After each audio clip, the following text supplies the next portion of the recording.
नमस्कार। दूरदर्शन गान्तोक हेरेर बस्नुभएका सम्पूर्ण दर्शकवृन्दमा हार्दिक स्वागत तथा न्यानो अभिवादन। गान्धी जयन्तीको यस अवसरमा लिएर आएका छौँ विशेष कार्यक्रम। अहिंसा, शान्ति र सत्यको मार्ग अपनाए हामीले विश्व जित्न सक्छौँ भन्ने प्रबल उदाहरण छोड्नु भएको छ महात्मा गान्धीले। महात्मा गान्धी भारतका मात्र मान्य व्यक्तित्व नभएर विश्वले मानेका व्यक्तित्व हुनुहुन्छ। मोहनदास करमचन्द गान्धीको 150औं जन्म जयन्तीको वर्षगाँठमा हामी लिएर आएका छौँ यस विशेष कार्यक्रमलाई र यसमा छलफल गर्न हामीले हाम्रो स्टुडियोमा निम्त्याएका छौँ दुई प्रबुद्ध व्यक्तित्वलाई र हुनुहुन्छ नरबहादुर भण्डारी डिग्री कलेजबाट इतिहास विभागका डाक्टर राजेन उपाध्यायज्यू र यहाँलाई यस कार्यक्रममा स्वागत जनाउन चाहन्छु। र बुर्तुक सरकारी महाविद्यालयबाट सहायक प्राध्यापक हुनुहुन्छ विद्या छेत्रीज्यू, यहाँलाई पनि यस कार्यक्रममा हार्दिक स्वागत जनाउन चाहन्छु।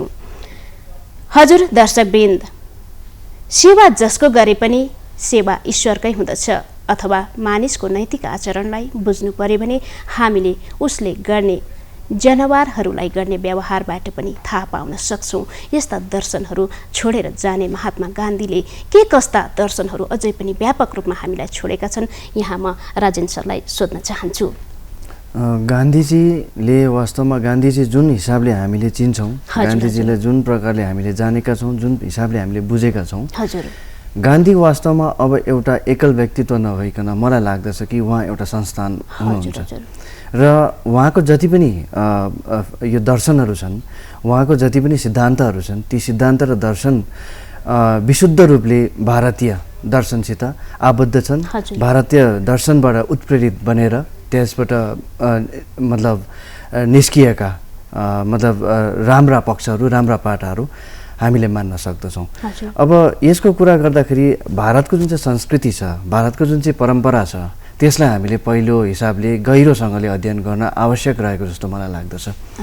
जस्तो हाम्रो बुझाइमा हामीले गान्धी भनिसक्दा अहिंसा परमो धर्म भनेर भन्छौँ। अहिंसा परमो धर्म जुन चाहिँ छ, यो अहिंसा परमो धर्म सर्व प्राण बृहत्तम समृद्धवा जुन चाहिँ यो भनिएको छ, यो महाभारतको आदि पर्वमा भनिएको छ र यो यहाँबाट ल्याइएको एउटा श्लोक हो, यहाँबाट ल्याइएको स्तोत्र हो, जसले भारतको महाभारत कालमा त यसले अवश्य नै एउटा ठुलो रोल, एउटा मेजर रोल त्यति बेला खेलेको हामीले देखिरहेका छौँ। भनेदेखि भारतको स्वतन्त्रता आन्दोलनमा पनि यस मतलब उक्ति जुन चाहिँ छ, यो श्लोक जुन चाहिँ छ, यसले एउटा बृहत मतलब एउटा भूमिका निर्वाह गरेको हामी पाउँदछौँ। र त्यस्तै हिसाबले जुन चाहिँ भारतको संस्कृति छ, त्यसलाई अब अहिले मतलब यो वाद विवाद चलिरहेको कुरो रिगार्डिङ सेक्युलरिजम, रिगार्डिङ टलरेन्स र यो चिजहरू भारतीय संस्कृतिमा पहिल्यैदेखि चलेर आएका कुराहरू। हामीले वैदिक कालको कुरा यदि गर्ने हो भनेदेखि त्यस समयमा जुन प्रकारको ब्राह्मणहरूको एउटा मतलब वर्चस्व समाजमाथि रहेको थियो, त्यसको विरोध खुला हिसाबले बुद्धले गरे। बुद्ध पछाडि जैनका मतलब हाम्रो महावीरले गरे र अझै त्योभन्दा पनि खतरनाक हिसाबले यदि हेर्ने हो भने एउटा मतलब साङ्घातिक हिसाबले यदि हेर्ने हो भनेदेखि चाहिँ त्यो समयमा कसले गरे त भन्दाखेरि चाहिँ यो चारुवाक हो वास्तवमा उनको नाम, तर चारुवाक भनिन्छ। यावत जीवेत सुखम जीवेत ऋणम कृत्वा घृतम पिवेत भस्मीभूतस्य देहस्य पुनरागमनम कुत भनेर उनले त त्यति बेलाको त्यो एक्जिस्टिङ जुन चाहिँ फिलोसफी छ त्यसलाई सिधी प्रहार गरेका थिए। र तर कहीँ पनि बुद्धले जुन हिसाबले उनको अहिंसाको मतलब यो गस्पेल जुन चाहिँ बाँड्दै थिए, त्यति बेला बुद्धमाथि कहीँ पनि प्रहार भएको हामीले सुन्दैनौँ, महावीरमाथि कहीँ पनि प्रहार भएको सुन्दैनौँ। चरवाकले त्यस्तो उताउलोपनको एउटा उद्दण्ड हिसाबको दर्शन बाँड्दाखेरि पनि चरवाकलाई पनि कसैले मतलब थिचोमिचो गरेको अथवा उनलाई हेपेको कुराहरू हामी सुन्दैनौँ। भनेदेखि जुन चाहिँ यो आजको यो जुन चाहिँ सर्वधर्म समान भन्ने कुराहरू छन्, जुन चाहिँ गान्धीले पछि आएर भारतीय स्वतन्त्रता आन्दोलनमा, भारतीय जुन चाहिँ हाम्रो समाजमा उहाँले बाँड्न चाहनुभयो, त्यो चाहिँ तपाईँको यो यसको जुन चाहिँ रुट छ, यो चाहिँ एन्सियन्ट जुन चाहिँ हाम्रो सिभिलाइजेसन छ, जुन चाहिँ सभ्यता छ, त्योसित कनेक्टेड छ जस्तो मलाई चाहिँ लाग्दछ। हजुर, उहाँको दर्शनलाई नै लिएर विश्वले अहिले मान्दछ है। र महात्मा गान्धीका दर्शनलाई हामीले साँच्चै नै अप्नाएर अघि बढ्नु हो भने हामी कहीँ कतै पथमा रोकिनुपर्छ जस्तो मलाई लाग्दैन। हजुर, त यहाँले यति राम्रा कुराहरू बताउनु। 2 अक्टोबरलाई गान्धी जयन्तीका रूपमा पालना गर्दै आइएको छ। किन गान्धी जयन्तीका रूपमा पालना गरिन्छ? यसको उद्देश्य, महत्त्व के कस्तो रहेको छ?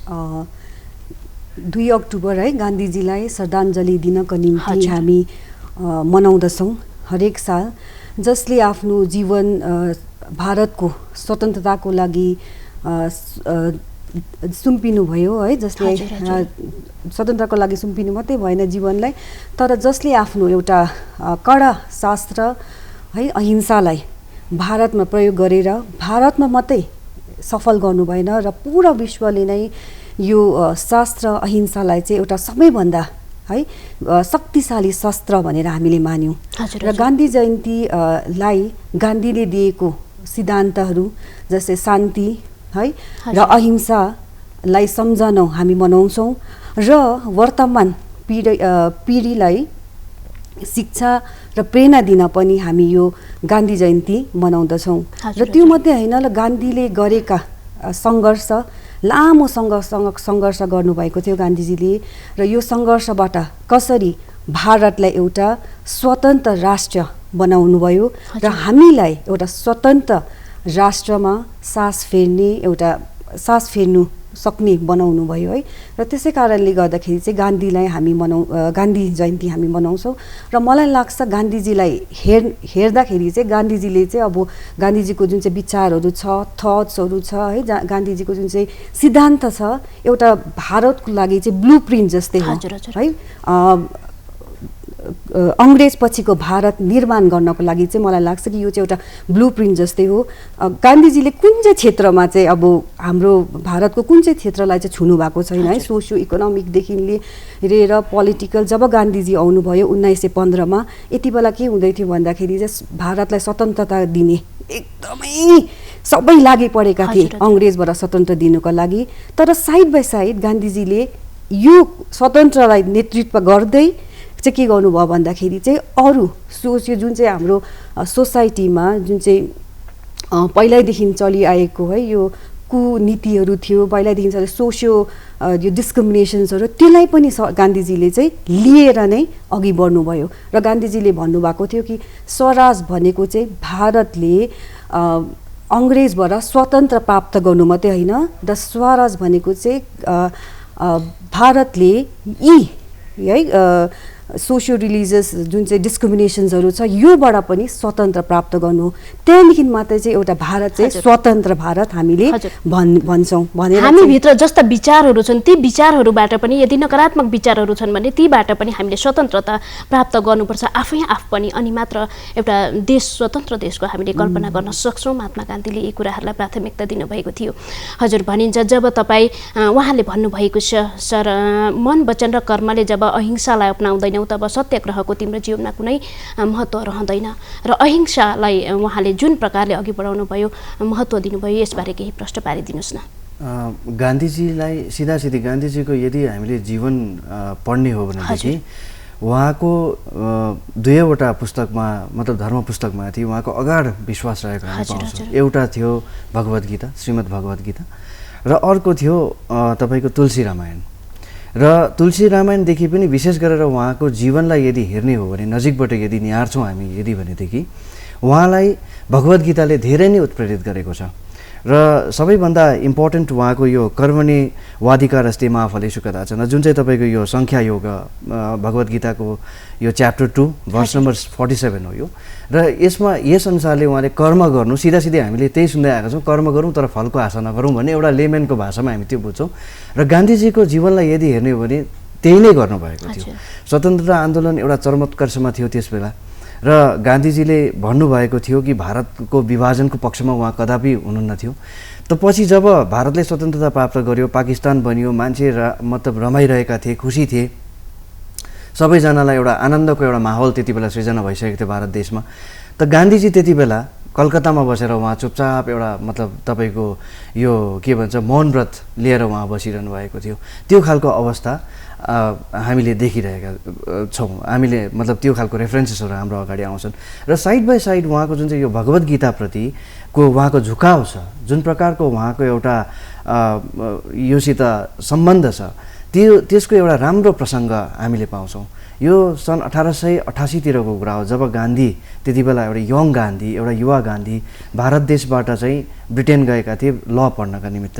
त्यति बेला ऊ जाँदाखेरि ऊ त वैष्णव मान्छे, उहाँ त अब के भन्छ यो मतलब मासु मङ्स नखाने मान्छे, त्यस परिवारसित सम्बन्धित व्यक्तित्व।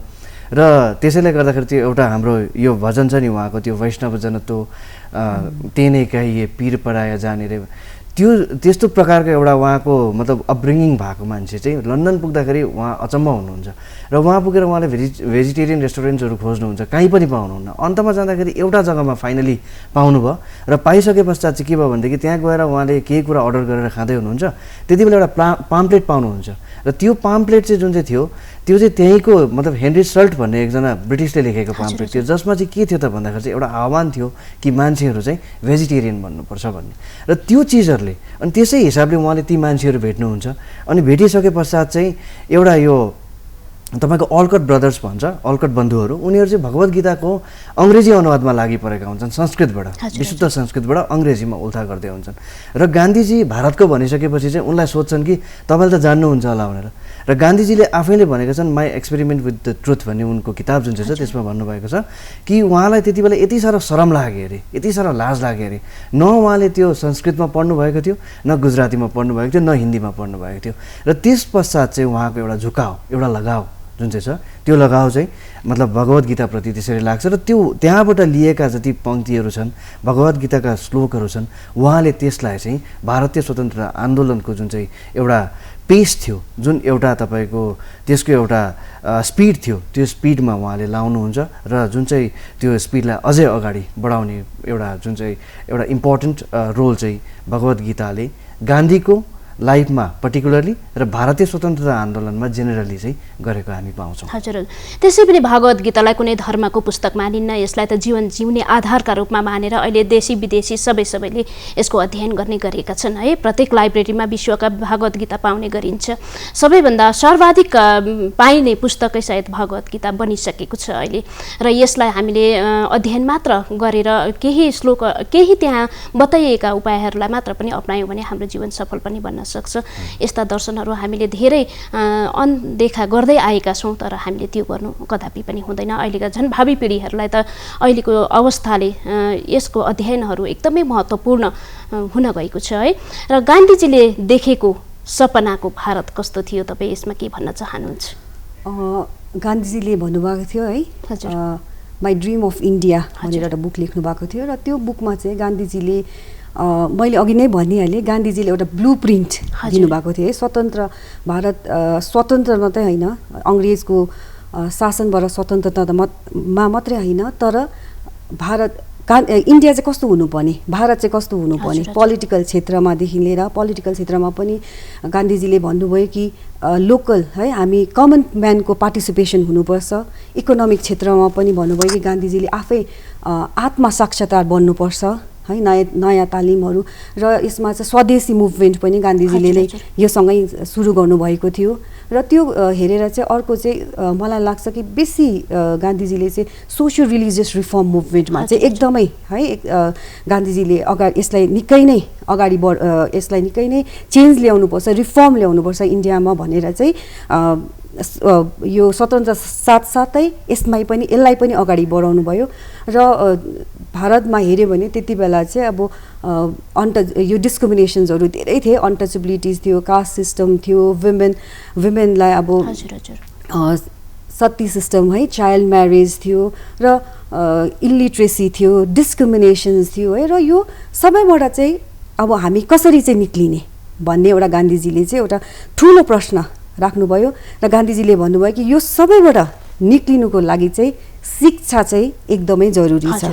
किनभने हामीले सानैदेखि नै पाठ्य पुस्तकमा पढेर आएका छौँ कि शिक्षा चाहिँ गरगहना भन्दा पनि है, सरसम्पत्ति भन्दा पनि एकदमै माथि राखिने कुरा हो।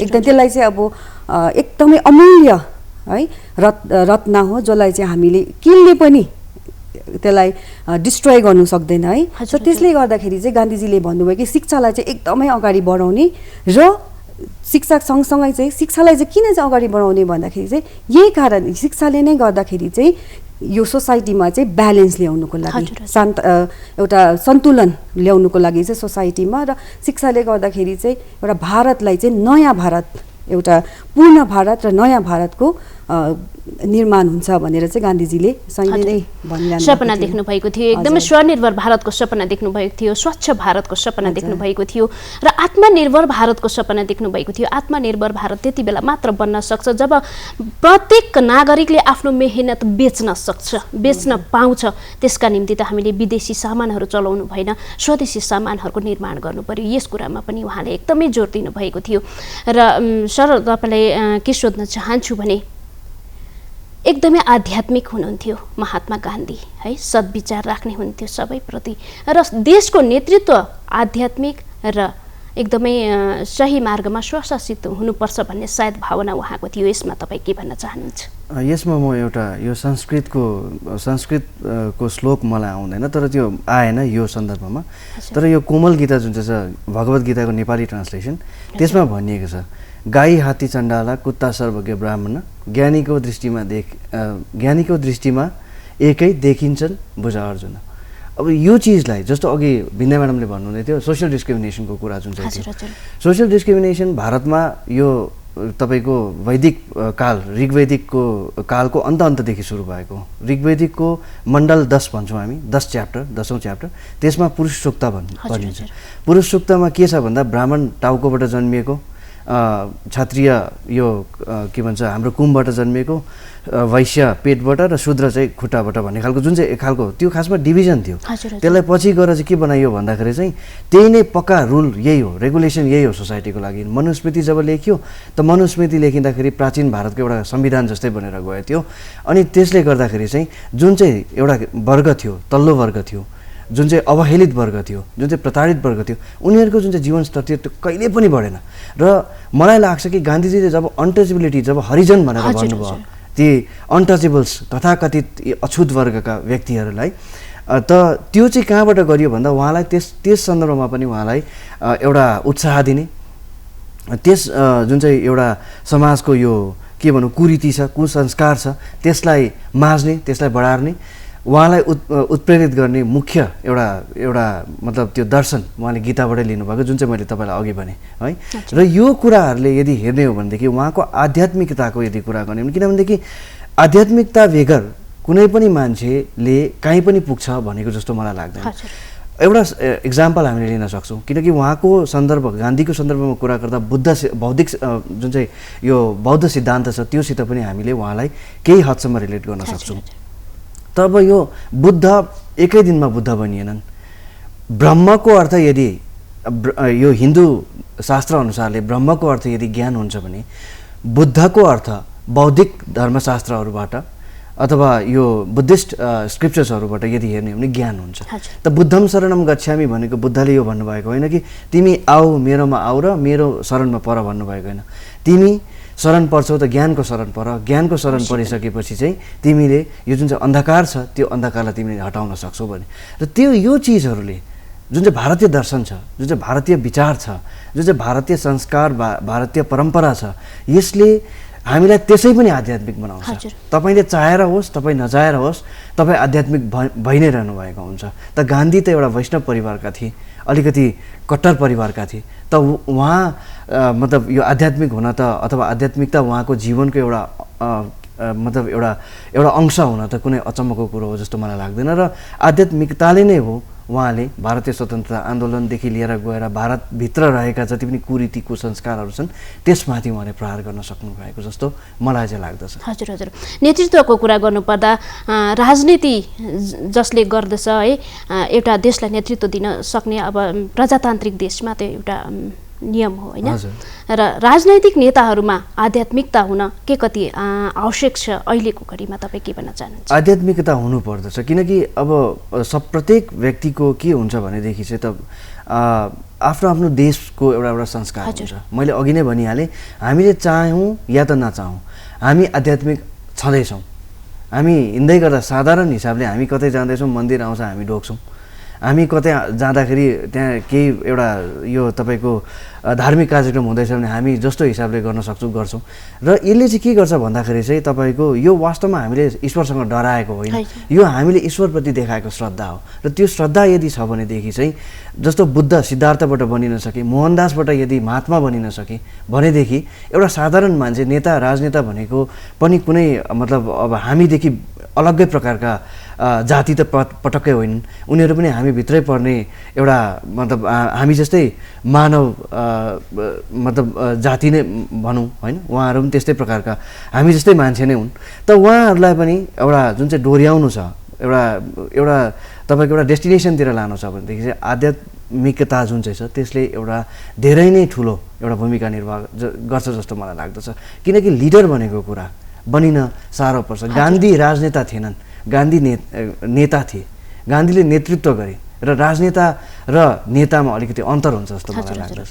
अलिकति पनि अब कसैलाई हुनसक्छ विलासिताको भोक लाग्न सक्छ है, र त्योबाट टाढा रहेर नेतृत्व साँच्ची नै आध्यात्मिक हुनुपर्छ। आफूभन्दा सानालाई बाटो देखाउन सक्नुपर्छ। नेता हुन सजिलो छैन, नेतृत्व दिन सजिलो छैन। आफू सही बाटोमा हिँडेको छ भने मात्र त्यसलाई अपनाउनेहरूले सर्वसाधारणले सही बाटो हिँड्न सक्छन्। किनभने राम राज्यको कल्पना गरेका थिए महात्मा गान्धीले। रामचन्द्रलाई, राम भगवानलाई अथवा मर्यादा पुरुषोत्तम रामलाई उहाँले एकदमै आराध्य मान्ने गर्नुहुन्थ्यो। भन्नुको मतलब राम राज्य जस्तै भारतमा उहाँले चाहनु भएको थियो राज्य है। र यो सायद एक दिन साकार भएर जान्छ। धेर थोर अब हामी स्वतन्त्र रूपमा बाँच्न पाएका छौँ उहाँहरूको योगदानले होइन। र म्याम हामीले संसार अब समाजको एकदमै सुदृढ समाजको त्यति बेला मात्र परिकल्पना गर्न सक्छौँ जब एउटा परिवार राम्रोसँग सुदृढ भएर जाँदछ, शिक्षित भएर जाँदछ। परिवार शिक्षित हुनको निम्ति आमा शिक्षित हुन जरुरी छ र छोरीलाई शिक्षामाथि एकदमै उहाँले प्राथमिकता दिनुभएको थियो। गान्धीले भन्नुहुन्थ्यो नारी शिक्षित भए मात्र भारत एकदम समृद्ध भएर जान्छ। यसमा तपाईँ के भन्न चाहनुहुन्छ? गान्धीजीले जहिले पनि है, गान्धीजीको मैले भनिहालेँ अघि, यो भारतलाई स्वतन्त्र दिन अङ्ग्रेजबाट त्यसको मात्रै नेतृत्व गर्नु भएन, तर नारीलाई पनि है सँगसँगै उहाँले भन्नुभयो कि जुन चाहिँ यो पहिलादेखि नै डिप रुटेड यो जुन चाहिँ छ नारीको कि म चाहिँ इन्फिरियर मेन भन्दा इन्फिरियर वुमेन है, त्यो जहिले पहिलादेखि नै जुन चाहिँ चलिआएको छ त्यो चाहिँ केले चाहिँ हटाउनु सक्छ भन्दाखेरि चाहिँ त्यो चाहिँ खालि शिक्षाले हटाउनु सक्छ। र गान्धीजीले जहिले पनि नारी शिक्षालाई चाहिँ जहिले पनि उहाँले चाहिँ भन्नुभयो कि अगाडि बढाउनुपर्छ, नारी शिक्षित हुनुपर्छ। नारी शिक्षित भयो भने एउटा समाज विकसित हुन्छ, घर राम्रो हुन्छ, र घर राम्रो भयो भने एउटा समाज विकसित हुन्छ, र समाज विकसित भयो भने चाहिँ देश पनि विकसित हुनसक्छ भन्ने चाहिँ गान्धीजीको पहिल्यैदेखि थियो। र गान्धीजीले वुमेनलाई है, वुमेनको जुन चाहिँ एडुकेसन छ, गान्धीजीको हिसाबले गान्धीजीको भनाइअनुसारले चाहिँ यसमा चाहिँ जुन चाहिँ त्यो सोसियल इम्ब्यालेन्स छ सोसाइटीमा त्यो ब्यालेन्स ल्याउनु सकिन्छ है यो शिक्षाद्वारा। र 1947 बादमा हाम्रो भारतको इन्डिपेन्डेन्स बादमा जुन चाहिँ शिक्षाको एउटा यसो हेर्दाखेरि है, अब सेन्ससहरूमा यसो हेर्दाखेरि गर्ल चाइल्ड इनरोलमेन्ट कति छ, वुमेन शिक्षित कति छ है, मेन कति छ भन्दाखेरि चाहिँ 1947 देखि चाहिँ हामीले धेरै कम्ती नै सिफ्ट देखिन्छ, त्यस्तो बेसी एनरोलमेन्ट देखिँदैन। किन भन्दाखेरि भारतमा अर्को कुप्रथा थियो, त्यो चाहिँ डाउरी सिस्टम। र डाउरी सिस्टमले गर्दाखेरि चाहिँ के भएको थियो भन्दाखेरि पेरेन्ट्सहरूको मनमा चाहिँ के थियो भन्दा शिक्षा दिनु भन्दाखेरि चाहिँ त्यो पैसा चाहिँ बरु डाउरी दिनुको लागि राख्ने है। र अन्त अहिले पनि हामीले कति अब टिभीमै भर्खर न्युजमै पनि हामी डेली सुनिरहेकै छौँ। हिजोस्ति 2020 लाग्दै नै हामीले हिजोस्ति एउटा न्युज सुन्यौँ कि कसरी बेङ्गलोरमा एउटा एडुकेटेड है वुमेन चाहिँ कसरी सुसाइड गरे किन डाउरी दिनु नसकेर, केरलामा पनि है। र यसो हेर्दाखेरि गभर्मेन्टले पनि नगरेको होइन, धेरै एक्टहरू आएको छ, धेरै पोलिसिजहरू आएको छ। जस्तै 2009मा है राइट टु एडुकेसन एक्ट आयो। राइट टु एजुकेसन एक्ट आउँदाखेरि अलिकति इनरोलमेन्ट बढ्यो र जति पनि त्यो गर्ल चाइल्डहरू छ उनीहरूले स्कुल छोडेको पनि अलिकति कम्ती पर्सेन्टेजमा है। र जब चाहिँ यो राइट टु एडुकेसन एक्ट आयो 2009मा चाहिँ त्यो एक्टले चाहिँ उनीहरूले एउटा सर्वे गरे किन चाहिँ नारीहरू चाहिँ स्कुल छोड्छ है 11 वर्षदेखि 14 वर्षको गर्ल चाइल्डहरूले चाहिँ स्कुल छोड्ने।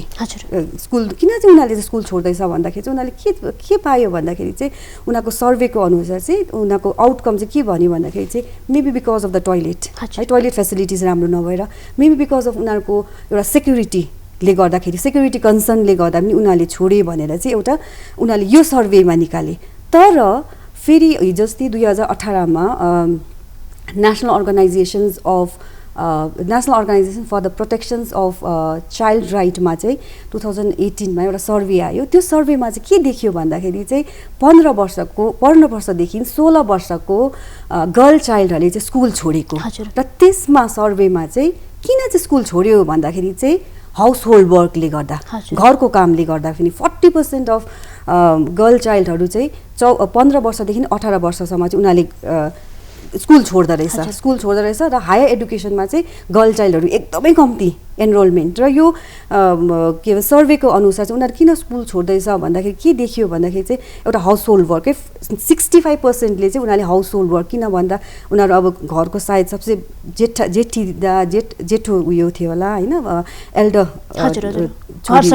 जिम्मेवारी थियो होला है, त्यसले गर्दाखेरि चाहिँ आमा बाबा पनि उयो जाने र यताबाट चाहिँ फेरि उनीहरूले चाहिँ घर सम्हाल्नु पर्ने, त्यो एउटा चाहिँ रिजन आयो। र त्यो रिजन मात्रै होइन र अर्को चाहिँ के भयो भन्दाखेरि चाहिँ यहाँ चाहिँ अब एउटा ठुलो, मलाई चाहिँ लाग्छ कि एउटा ठुलो क्वेसन चाहिँ छ कि यसलाई चाहिँ कसरी चाहिँ ओभरकम गर्ने। गभर्मेन्टले पोलिसिज ल्याएको होइन, गभर्मेन्टले पोलिसिज पनि हिजो अस्ति हामीले हेर्दा बेटी बचाओ बेटी पढाओ पोलिसिज पनि ल्याउनु भएको छ। त त्यो ल्याउँदै पनि सर्वेले भन्दैछ कि गर्ल चाइल्डहरू चाहिँ 15 वर्षदेखि 18 वर्षसम्मको गर्ल चाइल्डहरूले चाहिँ स्कुल गएको छैनन् है। अन्त एउटा सर्वेमा आउँदाखेरि मेजर अब दौडी त त्यो त अब हाम्रो समाजमा छ र अर्को कुरा चाहिँ के निक्ल्यो भन्दाखेरि चाहिँ हाउस होल्ड वर्क र यसलाई चाहिँ कसरी चाहिँ अब एउटा प्रश्न चिन्ह छ कि यसलाई चाहिँ कसरी 1947 देखि यता जुन गान्धीजीले सपना देख्नु भएको थियो समृद्ध भारत है, एकदमै छोरीहरू शिक्षित हुनुपर्छ, आमा शिक्षित हुनुपर्छ, नारी शिक्षित हुनुपर्छ, तब मात्र भारत समृद्ध बन्छ, उहाँले सपना देख्नु भएको थियो।